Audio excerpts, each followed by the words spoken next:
ফুফু আমারে ভাত খাওয়াইতো। কে খাওয়াইতো?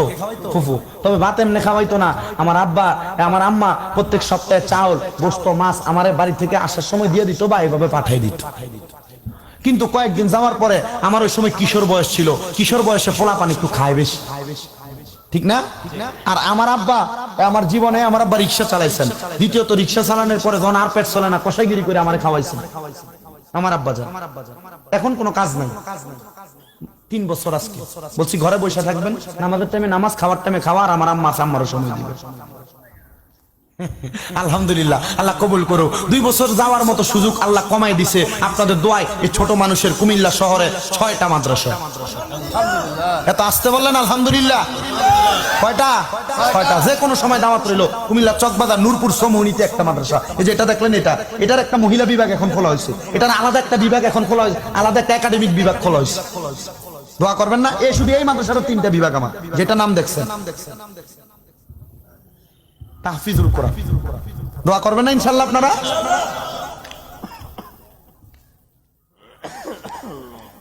যে কথাই ছিলাম, আমার আব্বা আমাকে কষ্ট করে চালাইছেন, তো আমার ফুফু আমারে 22 দিন খাওয়ানোর পরে না করে দিছে। আমার আম্মা কান্না করতে করতে পরের দিন সকালবেলা রান্না করে 4 বাটি খাবার নিয়ে চলে আসছে, মানে যেন রাইখা খাইতে পারি। বাড়ি থেকে আমাদের মাদ্রাসার দূরত্ব মোটামুটি 45 টাকার ভাড়া। 2017 সালের কথা বলছি, এখন 23 সাল, 18, 19, 20, 21, 22, 23, 6 বছর আগের কথা বলছি। দেখেন আল্লাহ কি কবুল করছেন। এসএসসি পরীক্ষা মানে দাখিল পরীক্ষা দেওয়ার পর আমি মাদ্রাসায় ওই মাদ দেওয়া খাবার শুধু হুজুরের সাথে বৈশা খাইতেছি। হুজুর খাচ্ছেন, আমার কারিয়ানা হুজুর, উনি চলতে পারতেন না, চলতে খুব কষ্ট হইতো, সপ্তাহে 2 দিন গোসল করতেন, মুরব্বী মানুষ তো, আমি মাঝে মাঝে গোসল করাই দিতাম। আমার মনে হয় ওইখান থেকে একটা দোয়া আমার এই সিনার ভিতরে আসছে। একটা কথা মনে রাখবেন, উস্তাদদের দোয়া। এবার আপনি কাজ করলে কাজের উস্তাদ, পড়ালেখা করলে পড়ালেখার উস্তাদ। এদের যে নেক দোয়া আপনার সিনা বসিনা আপনার লাগবে, ওইটা বুলেটের মতো লাগবে। করছি হুজুর আমাকে বলছে, তুমি না তোমার ফুফুর বাড়িতে খাইতা, তোর ফুফু তোরে খাওয়ায় না? এমনি নোয়াখালীর মানুষ ছিল তো, কি আরে তোর ফুফু কি তোরে খাওয়ায় না নি? এভাবে বলছে। বলছে হুজুর ওনার মনে হয় আমি ফুফুকে কালার করি না, ওনার মনে হয় কোনো সমস্যা, এজন্য খাওয়াইতে পারতেছে না। হুজুর আমার আম্মা খাবার দিয়ে গেছে, যেটা দিছে মোটামুটি 4 দিন চলে যাবে, অল্প অল্প কইরা মোটামুটি চালায় নেওয়া যাবে। হুজুর বলছে আচ্ছা ঠিক আছে। এক লোক ওনার নাতিকে নিয়ে নাইমা যাচ্ছে, ওই ছেলে ছিল ওই কারিয়ানা মাদ্রাসার একবারে বাদ ছাত্র। ওনাকে ডাক দিয়ে বলছে আজকে থেকে এই ছেলে আপনার বাড়িতে খাবে। হুজুর এত আমার বাড়ির সামনে দিয়ে যায় লজিং বাড়িতে যেখানে খাইতে, আমি সব সময় এর দিকে তাকিয়ে তাকিয়ে বলি এ ফোলাটা যদি আমার বাড়িতে খাইতো।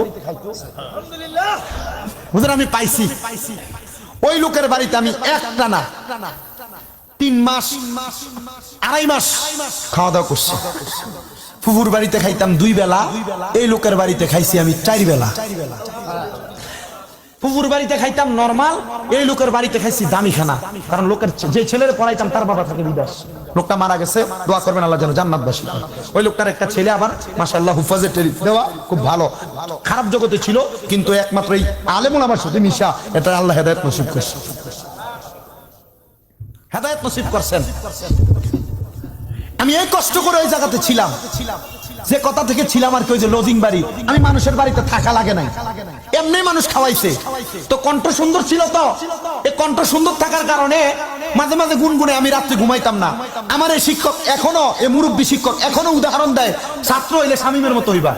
হুজুর শামীমকে বলে চলে গেছে, আলিয়া মাদ্রাসায় পড়তাম, আমরা কমি মাদ্রাসায় এসে কারিয়ানা পড়ে গেছে, এভাবে উদাহরণ দিত। এখনো দেয় আমার ওই উস্তাদ, এখনো দেন। তা আমার অনেক পোলাপান কল দেয়, ভাই হুজুর তো আপনার কথা অনেক বলে। আমি হুজুরকে রাত্রে 2টা পর্যন্ত বসায় রাখতাম, হুজুর এটা যেন কি, এটা যেন কি।